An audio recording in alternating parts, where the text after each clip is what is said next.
Good morning. Hello, everyone. Thank you very much for joining to our members-only workshop, EPBD Explained. So here today we are going to talk about how will EPBD influence the district heating and cooling sector. We have around 120 registrations. We are very happy because this is not our first members-only workshop where we are explaining the newest legislations. So this is a good number for explaining you all the new happenings. I'm András Takács. I am the Senior Policy Advisor at Euroheat Power. I was working on EPBD for nearly 2 years now, and I'm going to moderate this session today. The workshop is recorded, and it will be circulated together with the presentations to only our members. We will start with a short keynote from Pauline, our Policy Director at Euroheat Power, and then I will give a brief introduction to EPBD, an overview, what is relevant for district heating and cooling, and that will be followed by a presentation by Dr. Victoria Taranu, who is a senior researcher at Buildings Performance Institute Europe, which you may know as BPIE. Then that will be followed by another presentation from Johann Zirngibl, who is a board director at EPP Center and the leader of REHVA's EU's Policy and Advocacy Group, which stands for the Federation of European Heating, Ventilation and Air Conditioning Association. That will be followed by a moderated discussion and a Q&A. So please raise your hand if you have a question or you just want to be part of the discussion part and the Q&A section. We are looking forward to have your questions. Our external experts are keen to answer all of your questions. And yeah, that will be our today's workshop. So we will start with a keynote from Pauline. Thank you, Pauline, for joining us from Strasbourg, where you are speaking about district heating and cooling to a few very lucky members of the parliament. Thank you, András. This is my pleasure to open this EHP members-only webinar today. I will start with some data because I think data is very important and it's very striking. So buildings represent 42% of the EU consumption and 36% of the EU CO2 emissions. And heating and cooling in buildings represents 80% of buildings' energy demand, which is still over 75% supplied by fossil fuels. So this gives you an idea of the challenge that we have in front of us. And the Energy Performance of Buildings Directive and the most recent recast is a key piece of legislation to accelerate the transition of the building sector. It is forcing a number of provisions to reduce the energy demand through greater efficiency, but it also forces the decarbonization of the energy supply of the buildings. So this is what you will explore today with our speakers. But of course, the EPBD is also a key piece of legislation for the district heating and cooling sector, as buildings are our end users. And district heating and cooling networks are actually a solution to provide this affordable, local, renewable and recovery heat to replace these fossil fuel sources in buildings. However, buildings, district heating and cooling networks also have another contribution. They can also help the overall efficiency of buildings by supplying lower and lower temperature heat. This enables to tap into greater renewables and also lower grade of wasted sources. So this will help the decarbonization. The EPBD forces important provisions, but this text is also connected or strongly connected to other Fit for 55 package files. in order to achieve altogether climate and energy objectives. So for instance, and I think our speakers will mention that as well, it is connected to the energy efficiency directive. That's importantly for our sector, is setting a decarbonisation pathway for the district heating and cooling sector with the definition of efficient DHC, as well as the obligation for municipalities to prepare heating and cooling plans. It's also connected to the Renewable Energy Directive that sets renewable and wasted targets in heating and cooling, including also DHC. And to only name a few, to the emission trading system for buildings that will from 2027 put a carbon price on all fossil fuel used in buildings.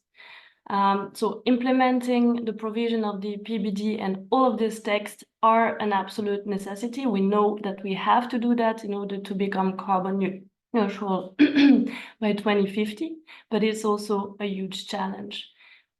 Since the beginning of the EU energy crisis, we have a high share of imported fossil fuels, especially gas in heating and cooling, and this has triggered soaring energy bills for people, leaving them basically to struggle to stay warm, to keep the heat on.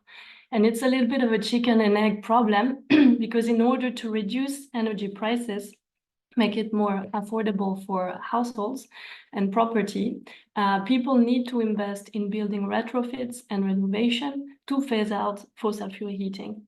But this household, the citizen people cannot always afford to do so and make this investment. So as you know, we have a new Energy and Housing Commissioner. We really welcome as Euroheat Power this new nexus between affordable and sustainable housing in strong connection with energy. And in this mission letter to the Commissioner setting his mandate from the European Commission President, which was published this Tuesday, there's already hints at new interesting initiatives that could go in the direction of supporting the implementation and enabling people to better afford the renovation and the retrofit. Just to name the three most important ones that we have already identified, the European Affordable Housing Plan, the Citizen Energy Package, or the Action Plan for Affordable Energy Prices. So we see this as another very positive step forward, in addition to the EPBD recast. And at EHP, with our members, of course, we will continue to work to fill the gap that are left from the Fit for 55 package, to implement, to find appropriate financial support, planning instruments that are needed to support European citizens in this journey. So on this, I won't keep you any longer. I wish you a very successful webinar and to learn all about EPBD with our guest speakers and with András. And I will now pass the floor back to you, András. Thank you very much. Thank you, Pauline, for this great overview. Indeed, there is a lot of happening now. As you explained, the Renewable Energy Directive finished, the Energy Efficiency Directive, ETS, all of this will have a huge impact. But now let's talk about EPBD. And I just want to give you a short overview before our experts, Victoria and Johann, will dig deeper into the new developments. So in the new EPBD, there was something introduced, which is called zero emission buildings, which mandates that all new public buildings after 2028 and all new residential buildings after 2030 will have to be zero emission buildings. Zero emission buildings are allowed to use renewable energies on site, nearby. This will be explained by Johann, our expert, later. But the biggest win for our sector, which we were lobbying very hard at Euroheat Power, is that they are allowed to connect not only to renewable and waste heat district heating and cooling, but all efficient district heating and cooling systems. And efficient district heating and cooling system is defined in the Energy Efficiency Directive. It's decarbonisation pathway where we have to constantly increase our renewable and waste heat share in the system, reaching 100% renewable and waste heat by 2050. So we are very happy for this change. And if the house, the zero emission building, cannot connect to efficient district heating and cooling system because of technical or economical reasons, then they can connect to district heating network as well. And for existing buildings, which are undergoing deep renovation after 2030, that they will become zero emission buildings as well, but the most of the buildings will undergo only smaller renovations like major renovations, and this will require to follow the minimum energy performance standards, which will be explained as well later by Victoria. Then there are also some other huge changes. For example, from January 1st, 2025, member states will be not allowed to provide any financial incentives for the installation of standalone boilers powered by fossil fuels.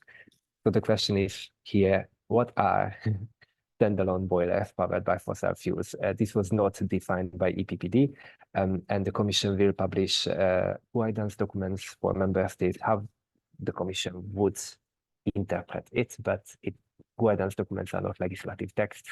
So we see here a little bit of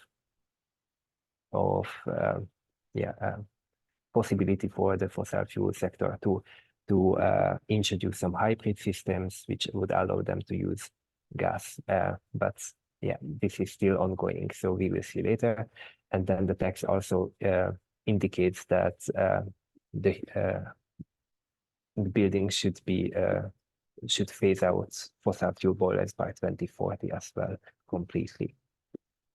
This will be discussed by Johann in a much better detail. Then I would like to touch upon the EPCs, the energy performance certificates. These are not new; they already existed. There are some changes. What will be the label, and there will be a A++ label possibly. And I just wanted to introduce you that there are some new elements what the EPCs have to contain. For example, they have to contain a yes or no indication whether the heat distribution system inside of the building is capable to work at a low temperature level. And then there are voluntary points which the EPC can include. For example, the expected remaining lifespan of the heating and cooling system, the feasibility of adapting the heating system to operate on more efficient temperature levels, also the hot water system to operate on more efficient levels. And this is a good one. So voluntary information if there is a presence of a connection to a district heating network or efficient district heating and cooling network, which is very positive. So the households through their EPCs will know about nearby district heating networks, which is not always obvious because we are underground infrastructure, so many people don't even know that we are there. And they also may include information about the local primary energy factor of the district heating network, so the emissions, what the district heating networks emit. Then I would like to mention the renovation passports. This is not mandatory to use if you are renovating the buildings, so it's a voluntary scheme.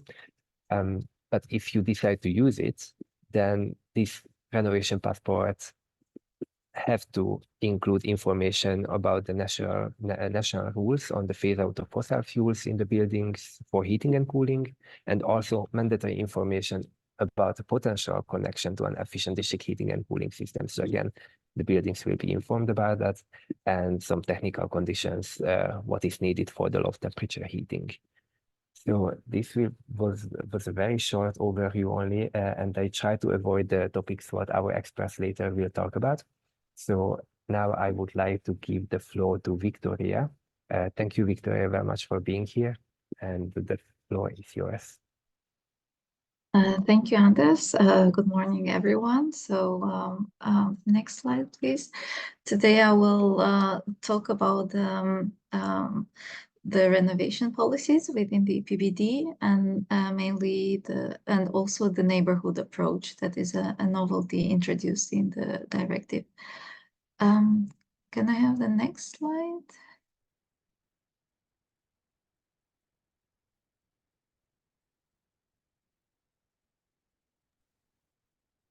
Yes, and next one again. So I am a senior researcher at BPIE. We are a think tank based in Brussels and Berlin, and we do research on mainly building policies. So what I will present is today includes our analysis of the EPBD. Please, next slide, please.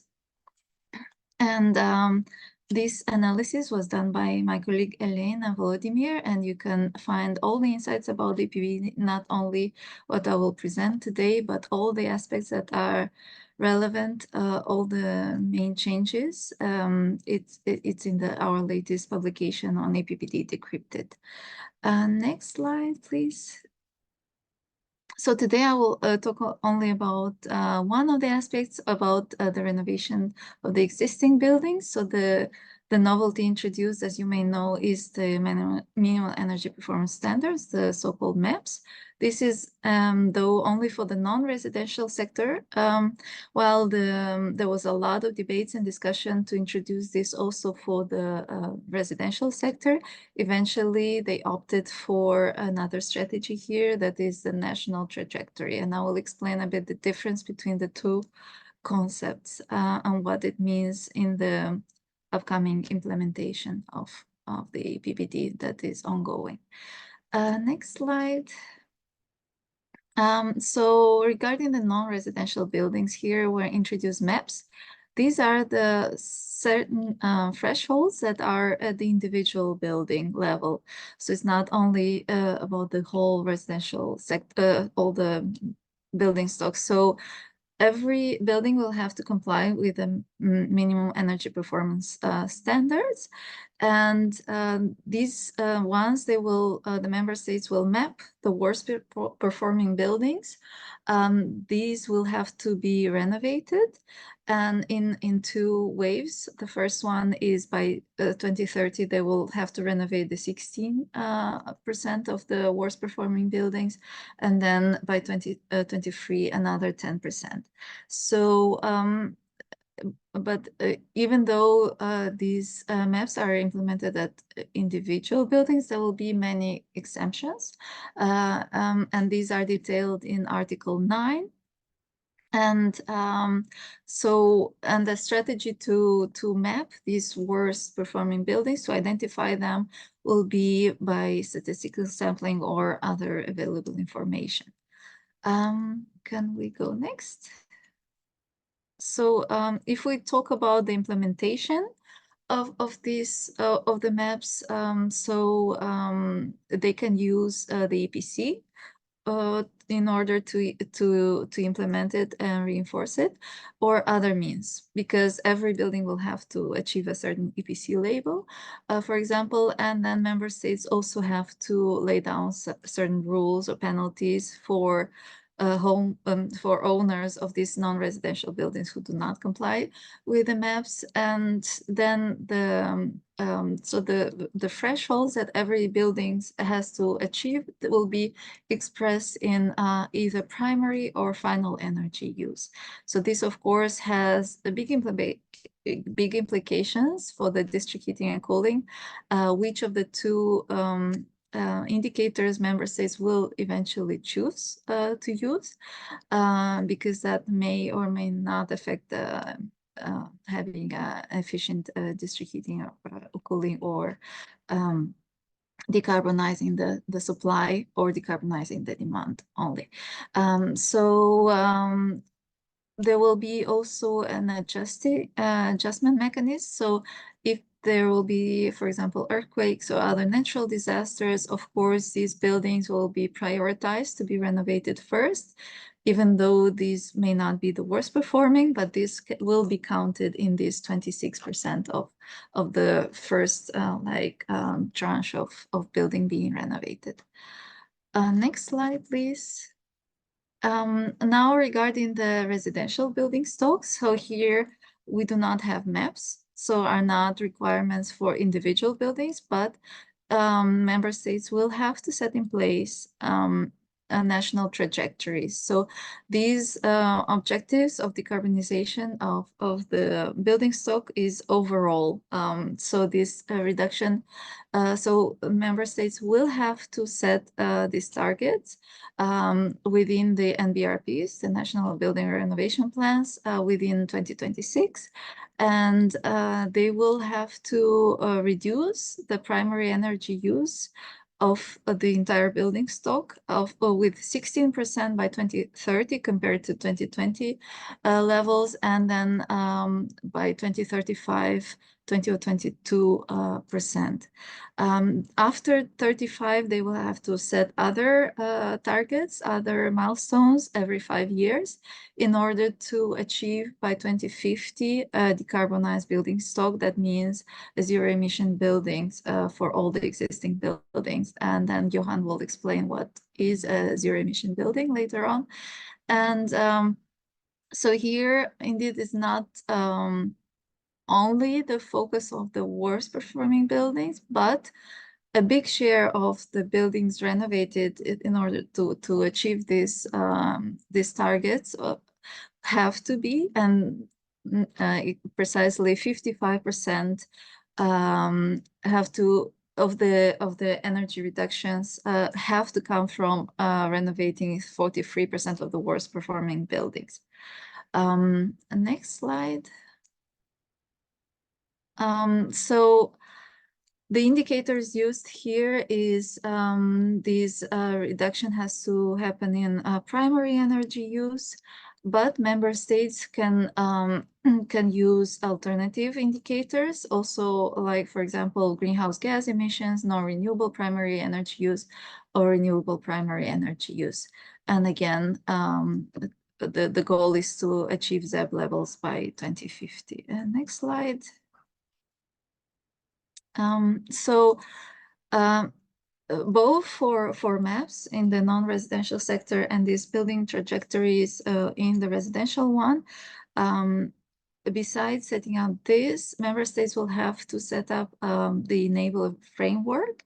So it's not enough to implement these mandates to renovate, but they have to set up like a lot of financial support, provide technical assistance, and monitor the social impacts of these renovations. So they have to also see how it affects the vulnerable households, energy poverty, and people living in social housing. Next slide, please. So I mentioned before how will happen a bit this MAPS implementation. So local authorities will have to map first their building stocks to individuate which are those worst performing buildings that they will tackle first. So this is one layer of analysis of the building stock that is required in the EPBD. They will also have to set up one-stop shops every certain like a number of population in cities with a certain number of population. And then another layer, layers are foreseen in the Energy Efficiency Directive.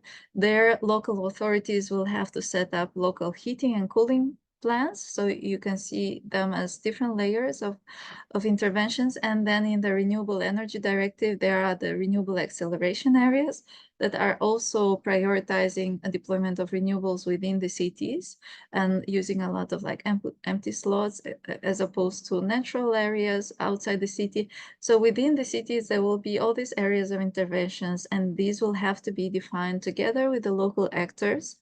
And that here I can see the opportunity of district heating operators to play an active roles in defining these areas of implementation of the various policies and really making the renovations happen. Next slide, please. And another novelty introduced by the EPBD the mention of the district and neighborhood approach to renovations. So they acknowledge the various benefits that this integrated approach can entail, such as they look at the buildings integrated within the energy infrastructure, the mobility, green infrastructure, waste and water treatment, and then they see then to consider other aspects of the urban planning and the potential to implement like circularity and sufficiency principles. So this is introduced also in the NBRP template. So member states will have to report on their progress of renovations, also from the point of view of progress on district and neighborhood approach renovation. Next slide, please. And why this is important?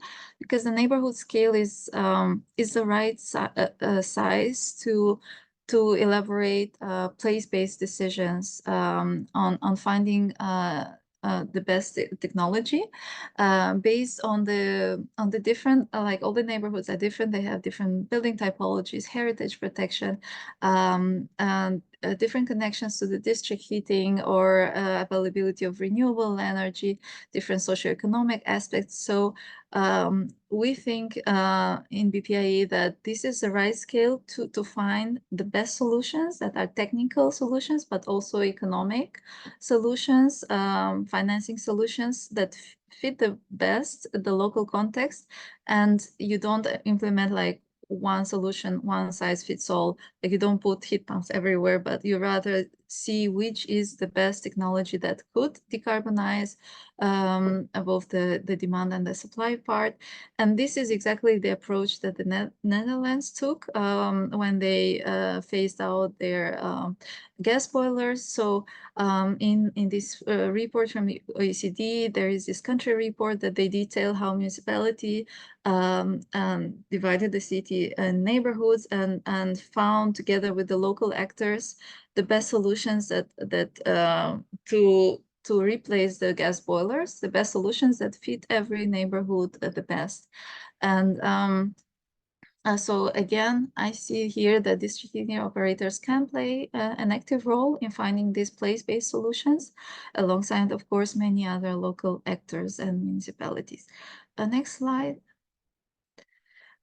So an example of this neighborhood approach is we're testing them in free pilots in our Open Lab Horizon project, and one of them is in Tartu, and it's the Soviet era buildings that are connected to district heating. Next slide, please. And the project foresees, first of all, a deep renovation of the building, so from the existing Class E to achieve a Class A. The district heating that is connected to the building is already an efficient one. It has 90% renewable energy. It is they're using wood chips produced in Estonia, and the rest is supplied by natural gas and peat. The left 10%, and this complies with the EED requirements, and of course even over is even future-proof for the next targets and the next changes. And then okay, in our project we're trying to achieve these positive energy neighborhoods, and with the recent changes that Johann will talk about on how is calculated the energy balance within the ZEB buildings, to achieve this energy balance at the building and neighborhood scale, to achieve a ZEB or even a positive building or neighborhood level, having a decarbonized and an efficient district heating is much easier. And then they will also implement renewable energy and electricity storage, and they will also like install ventilation with heat recovery. So, but this excess of energy then can be shared locally with other buildings. And so that's it actually from my side. The next slide is the final one, and yeah, I'm looking forward for your questions if you have any. Thank you, Victoria, very much. Indeed, the report that in the beginning you presented, the EPBD decrypted, was one of our favorite. It was very useful for all of us. So I will give the floor to Johann, and in the meanwhile, please don't hesitate to raise your hand or just type your question in the chat. After Johann's presentation, we will start the discussion and your questions will be addressed. Yes, Johann. thank you, András. Please, the next slide, please. Yeah, as you see here, I will try to explain the EPBD with the eyes of a building designer, because REHVA is representing the building designers. And I will focus only on one topic of the EPBD, which is the zero emission building. Next slide, please. Yes, this is just to underline that the EPBD is a general frame. It's a framework directive. And of course, flexibility must be given to the member states for national implementation. So this is why the national implementation is very much important. And although that Commission will issue guidelines to help the member states to indicate where some solutions, and also working on these guidelines, which will be done, I think, issued before the end of the year. It's also quite a huge topic. Next slide, please. Yeah, this is just to explain what is REHVA and what is EPB Center. Yeah, REHVA is a federation of air conditioning, heating and ventilation engineers and designers. So we are representing about 120 HVAC designers all over Europe and also in Turkey, in 26 European countries. And the EPB Center is a spin-off of REHVA, who is a service center and focusing on training on energy performance standards. Next slide, please. I think it's important to recall the REHVA principles, because then you can see on which, what is important for us, for the building designers, to look on the EPBD. So for us, of course, it's technology neutrality is very much important. So we are not focusing on one or another system. We are standing for a holistic decarbonized building design, which is based on the energy first principle and the use of renewables. Social responsibility is very much important, because you cannot leave people behind you if they do not accept your solutions. And this has been shown in Germany during the last months, when they wanted to phase out very quickly the fossil fuel boilers, then you will have a problem. So we stand for optimized and affordable solutions. And of course, performance-orientating building codes. It means that you should focus on the results and not on the ways how to reach it, because we think there is no one-fits-all solution. Next slide, please. Yeah, I just here some example on the requirements. For example, what is performance-orientated? Performance-orientated is to fix, for example, an emission level by CO2 gram per square meter and year. And what is a descriptive, not technology neutral approach is saying, for example, phase out fossil fuels. So, for example, we will have a forbidden technology, and this, for example, for the building designer, it's much more complicated to give less possibilities to optimize the building. I see that it's my old presentation, because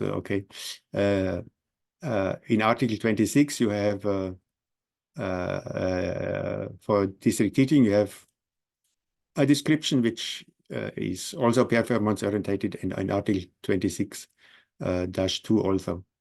So to resume, the new EPBD introduces, in our understanding, much more descriptive requirements, sometimes also without providing the needed definition. As already András said, it is, for example, the phase out of fossil fuel boilers. Next slide, please. Yes, to understand really what is in the background in the requirements, of course, the key definitions are key, and this is a first step for an unambiguous implementation.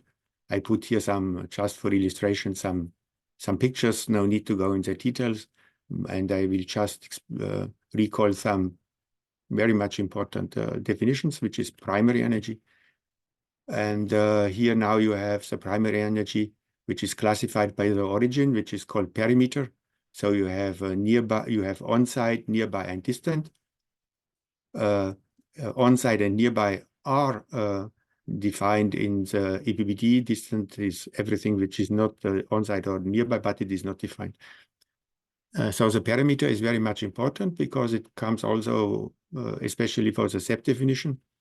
And another important definitions are primary energy, of course.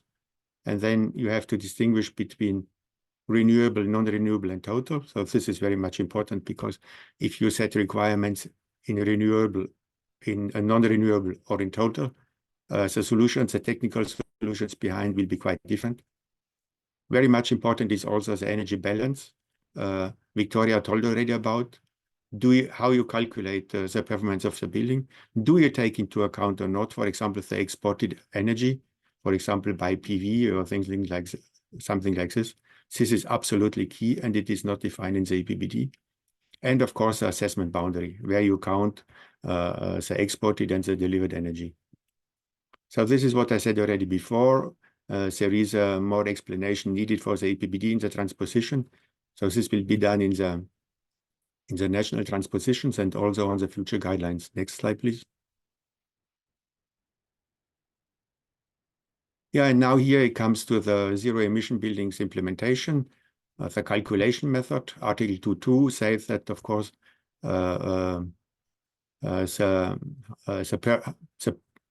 energy performance has to be calculated according to the methodology of Annex A1. So this is a calculation methodology. But it's a problem because today in Europe we have more than 30 different calculation methods providing all different results. There is no comparability, and the same house can be a ZEP building in one country, or let's say a near zero energy building in one country, and can have a very low efficient building in another, depending on the calculation method. And here in the picture, you just have some examples. No need to go into details. But for the same building, you see how only with different hypotheses you can reach quite different results. And of course, there is a need for a calculation method. We think that there is a need for a common European calculation methodology based on the European standards. And we think that here the Commission could help by setting up, for example, financing an open source software kernel. Next slide, please. Yeah, now it comes to this Article 11.7, where you have this total, how to satisfy the total annual primary energy requirements. You see here quite a lot of things. I will go into details in the next slides. But of course, you see that the zero emission building definition is key because will be the target for the building stock in 2050. So it's extremely important. You see also that this is one thing which is, it's a mix of renewables, perimeters, efficiency, carbon-free, and even other exceptions. So for us, it's a little bit, a little bit surprising, all these different things. This is, of course, the influence of the different lobbies. And setting as here the requirements in total primary energy, which has to be satisfied by renewables. Okay, things a little bit complicated, and we will go into details. Next slide, please. Yeah, here it is again. I come back to the details because, here in this Article 11.7a, you will see that total energy primary energy use. So what I wanted to explain, it was this annual, because annual, it is understood, not explained in the EPBD now, but this will be done in the guidelines. That something which could be understandable is that you can sum up all the different options which we just saw before, A to D, to reach 100% of total primary energy. Okay, this is understandable. What is very interesting is that it is permitted that you can use energies with a carbon content, but then this carbon content you must compensate by the export of non-renewables. So this is very much important. And it has to be specified. Yes, okay. And then, of course, in the implementation, it has to be specified if this annual compensation is done hourly or on a monthly or an annual basis, because then you will have quite different results. So, and here is also, again, it's my old presentation, sorry. There are some mistakes in it. Of course, the annual basis means that there is a compensation allowed, and this allows the use of fossil fuels, not of non-fossil fuels, of fossil fuels, okay?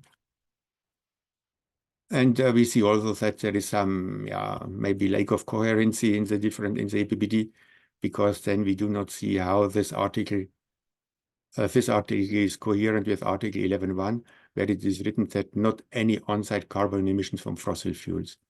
For the climate, it doesn't matter where and when the CO2 emissions take place, but for the designer, it is very much important because this will give him much more flexibility in the design of the building systems. Next slide, please.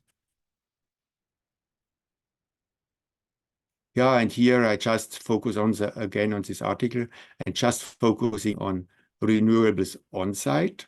Yeah. So a renewable on-site is ambient heat. Yeah, it's not always designed how to take into account the ambient heat in the total primary energy, for example. So this is also very much important. But what is important here is when you look closely on it, I understand, or we understand, that only if the heat pump is driven by 100% of renewable energy, it is SEP compliant. This, of course, is very seldom the case. Very often the heat pump is driven by grid electricity, where you have a fossil fuel, and then, of course, it is not 100% covered by renewable energy. And then it means that the heat pump output must be completed by renewables exported from on-site or nearby. So this is something I think interesting to have in mind when we talk about the heat pump rollout. And then coming to covered by renewables from generated nearby. So I just said before that how the different parameters are defined. The most important thing here is, so it is that it is, there must be a dedicated distribution, probably a physical connections. And of course, nearby, renewables from nearby are defined by a specific primary energy factor. This could be very much important because it could be a quite high, it could be a higher benefit to nearby. Next slide, please. And here you have the district heating. I will not go into the details. You all know. You have Article 26 of the Energy Efficiency Directive, where you have the share of renewables, the waste energy, heat, and the high efficiency. And then you have also the alternative, which is in greenhouse gas emissions. Yeah, and I just put here for comparison what we have in the European standard 52,000-1, just to see the relation. For example, is 200 grams per kilowatt hour. You can look on natural gas, where you have 20 grams per kilowatt hour, etc., just to give a comparison. Next slide, please. Yeah, and then it's something what has been added. It was not in the previous directive. It is this article again D, which means energy from carbon-free sources. Wow. So carbon-free sources, this is nuclear energy and waste from district heating. This might be considered as carbon-free. Yeah, it's also not clearly defined in the directive. But yeah, carbon-free sources in general are part of the energy mix, for example, in the electricity grid.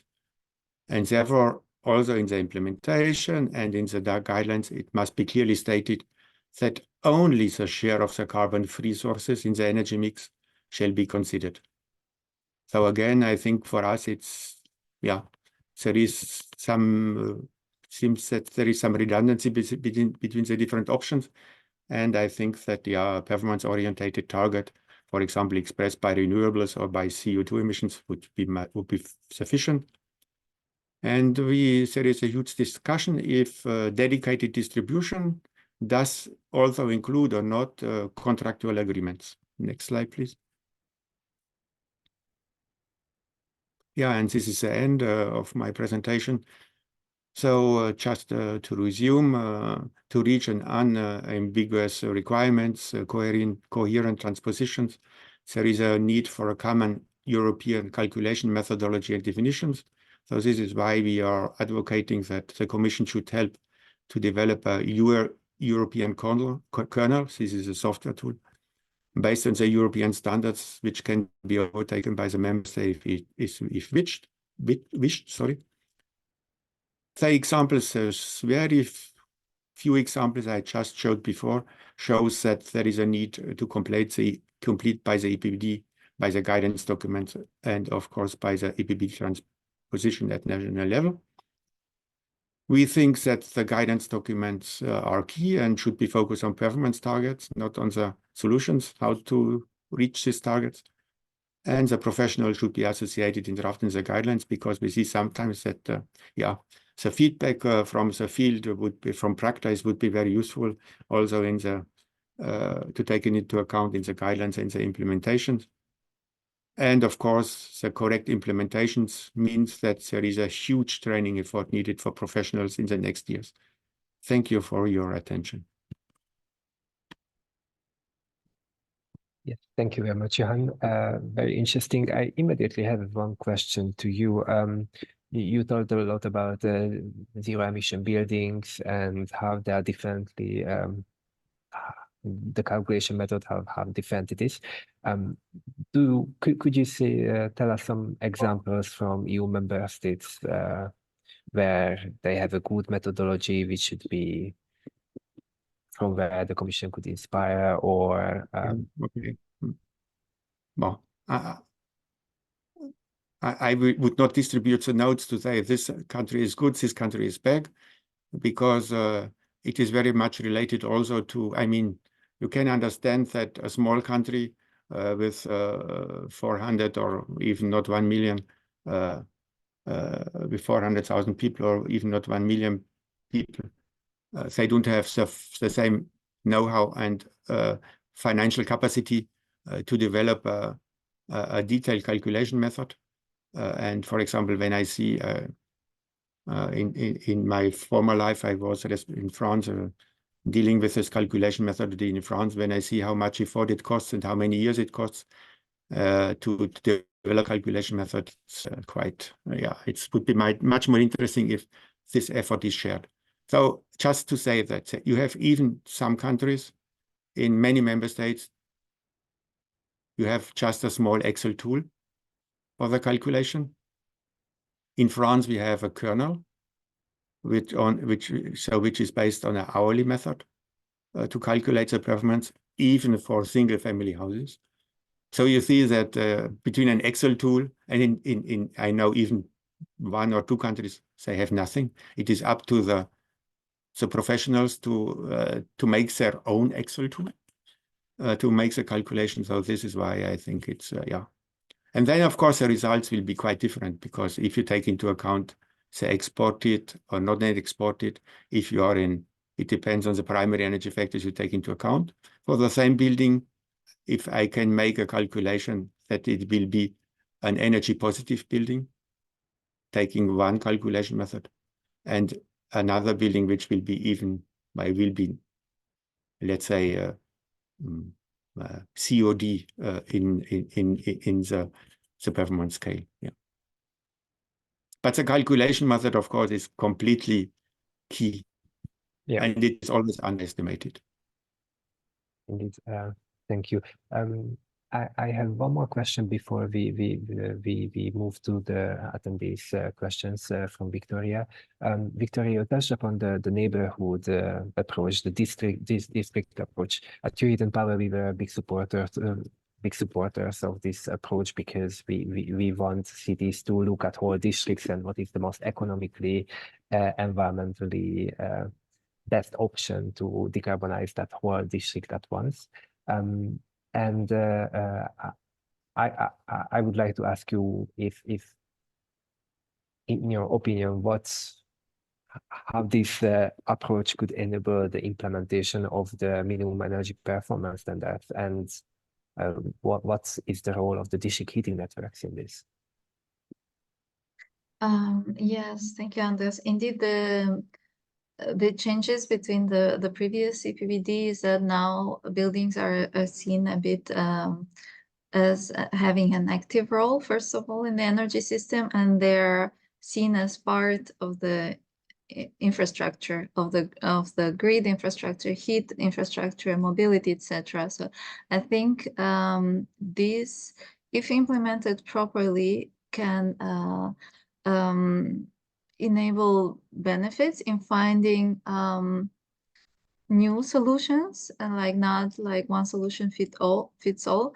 But here I think there are several things that are important, as Johann said.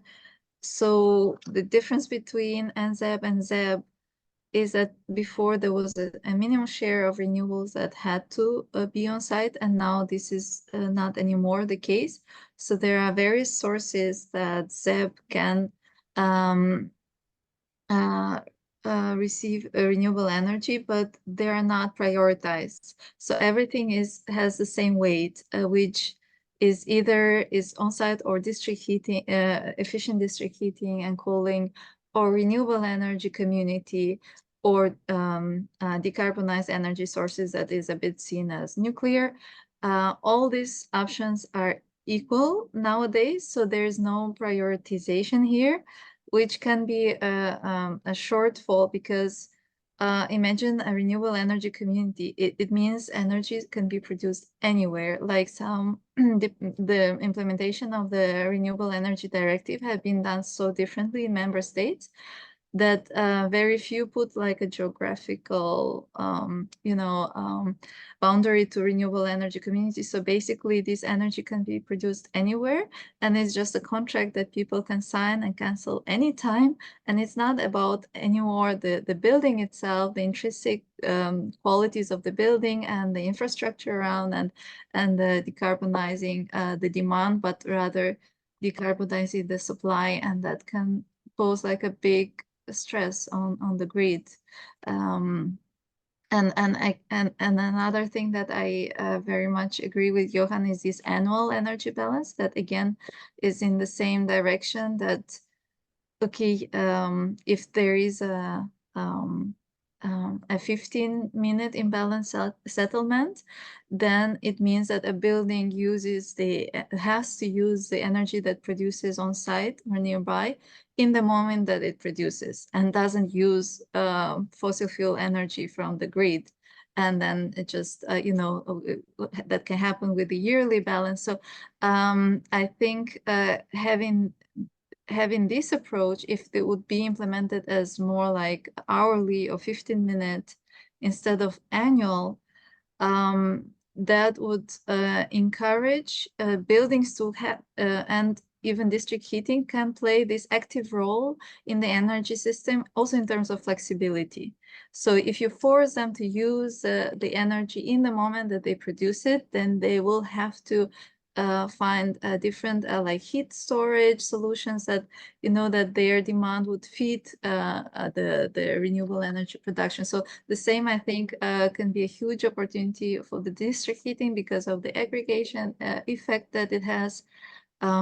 Buildings theoretically can play a role in the flexibility, but now they are not, because it's not aggregated flexibility, so it's difficult.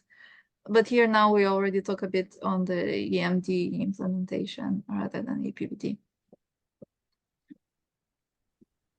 Indeed, the flexibility services what the district heating and cooling could provide, also not only to the buildings, but the whole electricity grid is huge, and we are just exploring this. I see the question from Guillermo that which countries were keen to implement EPBD and which were not.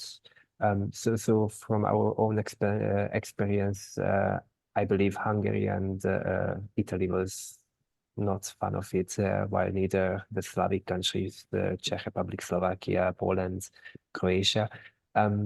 but do you have any insight in which countries the transition of the directive is already ongoing and is very much progressing?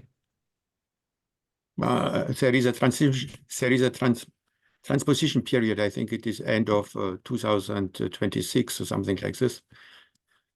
And in general, every country should do it. But we made a study for the European Commission, focusing, for example, on the implementation only of one point, which is Annex 1, calculation methodology. So we thought that 10 years after, but because this Annex 1 was already there during a long time, even 10 years after, not all countries were compliant with the correct implementation of Annex 1. So it also depends on how much you want to go in the details of the transposition. I mean, I know that there are still many details under discussion. For example, the minimum energy performance standard, the requirements.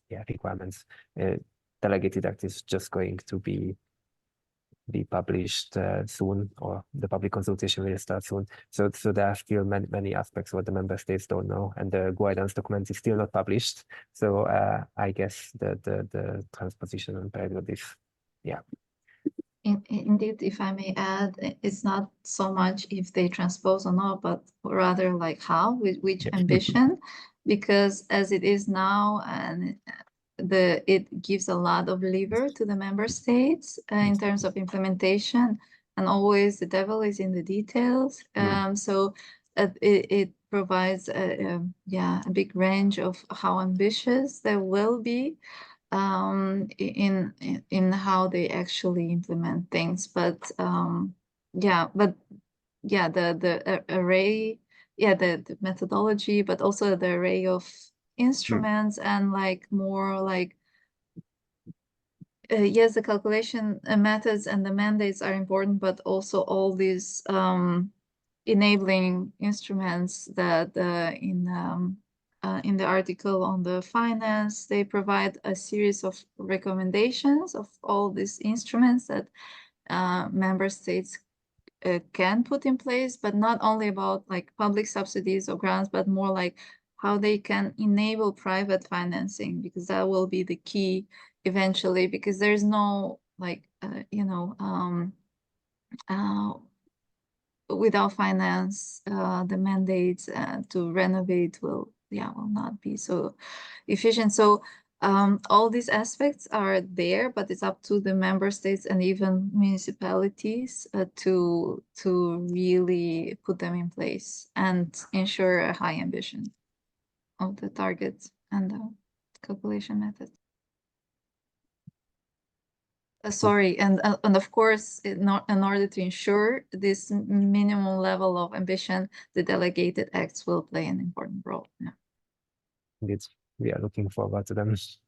There is one more last question in the chat.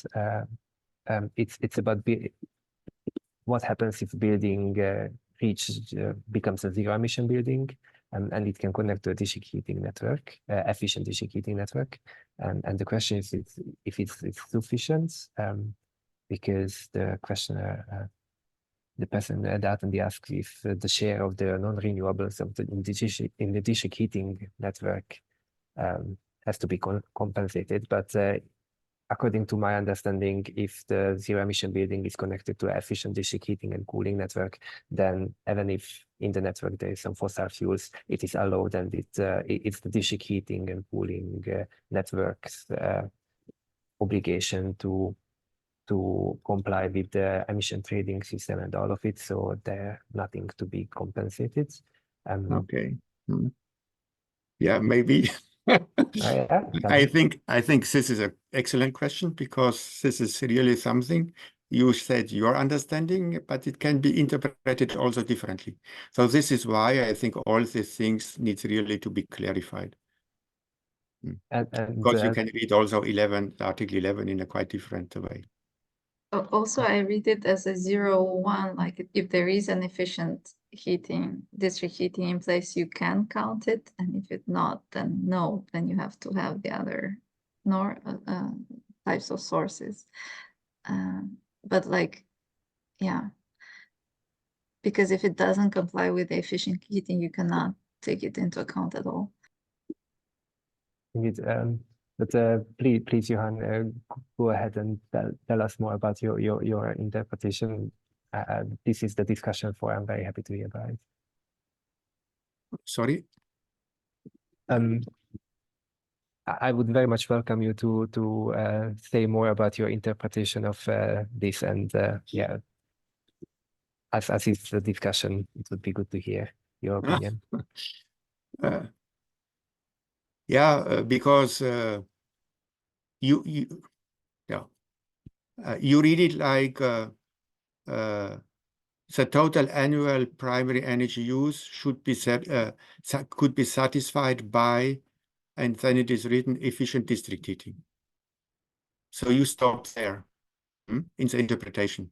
Then you say, for me, it's perfect, everything. But then I think that other people, I do not say that it is right or not. I just say that it should be discussed and it should be clarified, because then it comes back again, what is the expected result? Because then you cannot ask for one energy, that it should be that the total annual energy, primary energy use should be at 100% satisfied by renewables. And for another technology, you say that it must must be efficient. You understand what I mean? Then for me, then there is it's a problem, because you do not have the same requirements for one technology and for another one. I see. But this is just saying that, okay, yeah, and then there could be some complaints because it's not an equal treatment, etc., etc. So it should be, this is why I say that we think that the new EPBD goes very much to solutions, and it should focus on the targets, on the performance, and then leave it up to the people to find the best solutions. Of course, I'm talking for REHVA because I'm REHVA vice president, okay? Normal. Yeah. But this is also, this is why I found the distribution. I was very happy that you invited us, because I think it is important to, yeah, to discuss all these different things with different point of view. Yeah, I'm very happy that you both joined this call, and as I see we are already over the 11. So I would like to go to the next slide just for a minute. Yeah, and the next, please. And present all the remaining participants our Euroheat Power Summit, which is our biggest policy event of the year. And it will take place in Brussels in November from the 5th and 6th. And during this summit, we will present our biggest campaign, the flagship campaign of Euroheat Power, which is called Bring Heat Home. So it will focus on heating from the users, from the consumer's perspective, which is a bit of a change. And yeah, everyone is very much welcome, and I'm looking forward to see you there all. And I would like to thank for all of our participants and our speakers for the very good discussion. And as we said earlier, the presentation and the recording will be sent to Euroheat Power members. Thank you very much. Thank you. Bye.